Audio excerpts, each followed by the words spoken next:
যাও। তোমারে নিয়ে আমি বাইকে যেতে পারবো না, কেন জান, কি হয়েছে? কারণ তোমার বাপের একটা আত্মসম্মান আছে, আমি তোমার বাপের আত্মসম্মান নষ্ট করতে চাই না। আরে ও কোনো ব্যাপার না, বাপেরে বুঝন দায়িত্ব আমার।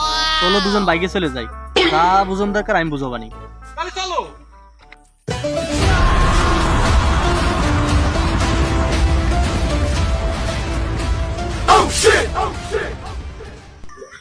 ওই যে ওই যে তোমার বাপ। আমি বললাম না যে আমি আসি, আমার বাপরে আমি বুঝাচ্ছি, তোমার কোনো ভয় নেই, আমি যাচ্ছি। আব্বু,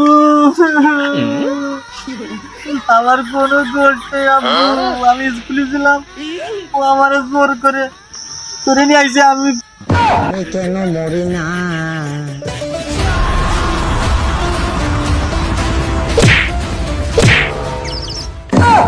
কি করে